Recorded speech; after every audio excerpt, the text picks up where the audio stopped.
such a shame about Patrick, though. He wasn't all that old.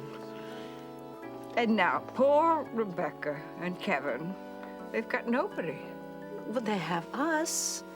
They have you and Brendan and me. 2 aunts and an uncle. We'll have to be their family now. Where did you find her, Brendan? She's much too good for you. Rebecca, Kevin, the entire Boston Fire Department wishes to express its deepest sympathy on the death of your father, Patrick Casey. In recognition of your father's bravery, I'm presenting you this helmet. Thank you. Rebecca, can I say a couple of words? Sure.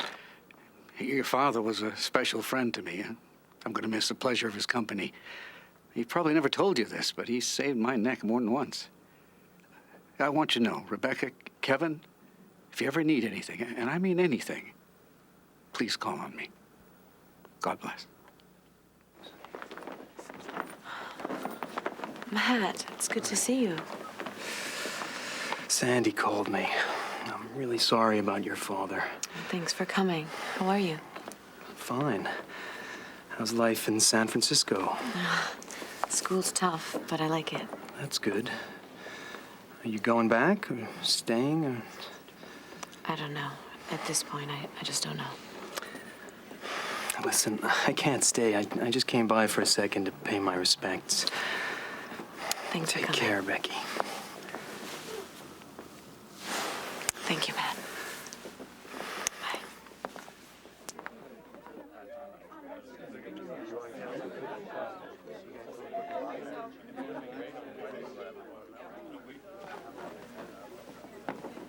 Sandy?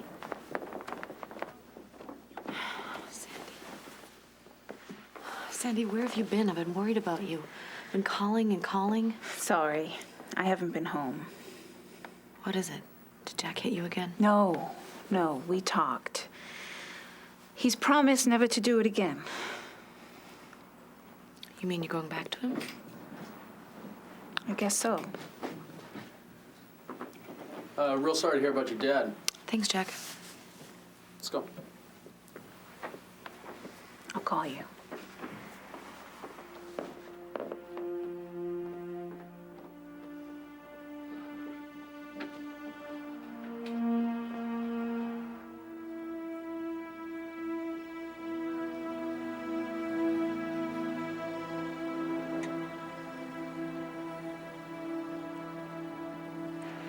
May God bless and keep our brother Patrick Casey.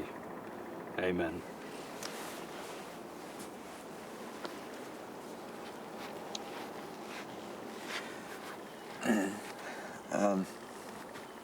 My father was a good father. He cared about us. He had a big heart. He had a hard life after he got hurt in the fire. And if I added to his burden, I'm sorry. I'm sorry if I did.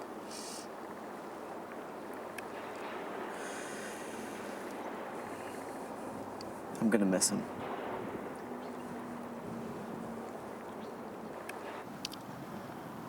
My father had dreams. Not big dreams, but small ones. He wanted to go fishing on one of those deep-sea fishing boats, but somehow he never did. He dreamed of having a house. Not a big house, just a little one with a garden. But that never happened either. He had dreams for Kevin and me, too. Maybe we disappointed him with our crazy ideas. I'm sorry, Dad, if we did. You always cared for us and loved us and provided a shoulder to lean on. And that has made our journey easier.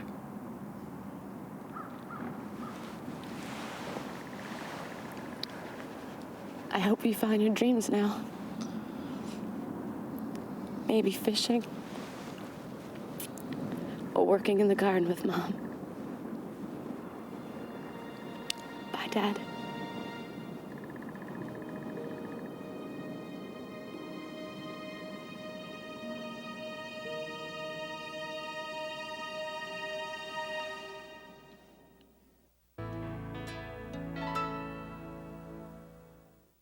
The Boston Fire Department came and gave the family a helmet.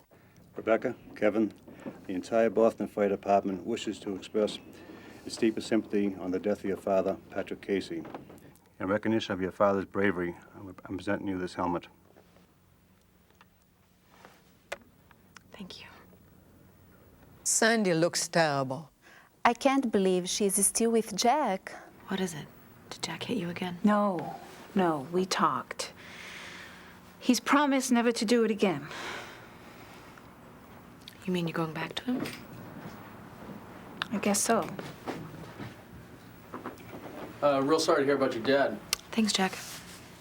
Let's go. Rebecca gave a very moving eulogy about her father. He had dreams for Kevin and me, too. Maybe we disappointed him with our crazy ideas. I'm sorry, Dad, if we did.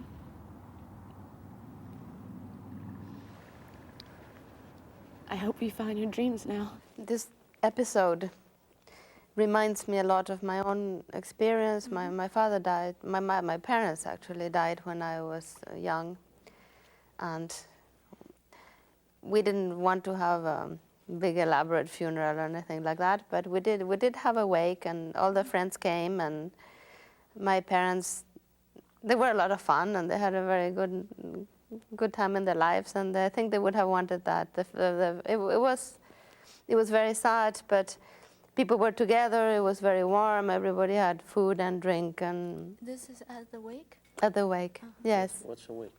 A wake is, I don't know if they do it in your culture, but in my country, in Argentina, is usually done is right before the funeral, before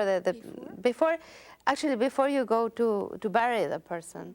All the friends come and they get together and they sit around, and usually somebody's house, somebody who has a big house, and they have something to eat and they drink, and they do a bit of a celebration of the life of the person rather than mourn the death.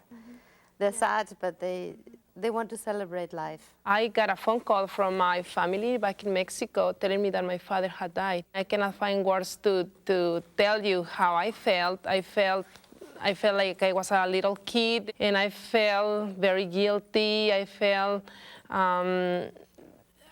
so many things. So I had a chance to be with him on his last months and talk to him and talked about death. It was the only time that truly we had a communication among father and daughter that I never had it for 17 years. You know, I was just following orders and say no, say yes, do this, do that, this is good, this is bad, and just trying to be the perfect kid. When I left my home to come to the United States, it was about when I was 17 years old. And when I decided to pursue the career in music, when I was about 14 years old, he was very opposed to it. And many things that I was doing in my life, he was very negative about it. I never had the support. So I never had that kind of relationship that you want to have with your parents. So I felt a great deal. Rebecca's story brought for me some of my own memories. A couple years ago, my father passed away, died, and he had been sick for about a year with cancer. And we, as a family, had the chance to prepare ourselves with him to his dying.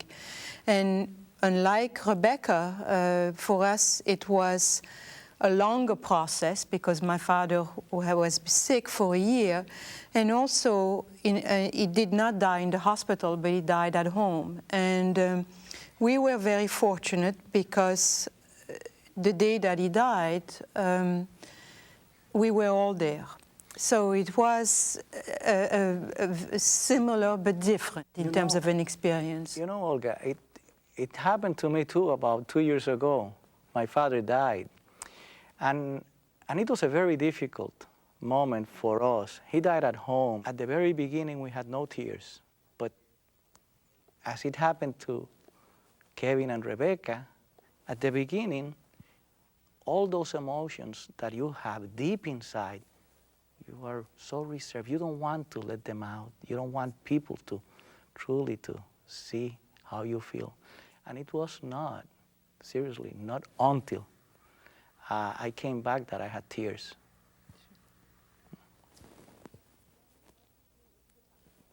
When you talk about death, you just think it's just gonna happen with the neighbor, never with you. It could be happen to anybody. Yes, and then you realize it can happen with your family, and especially when you are so far away from your home, it's terrible.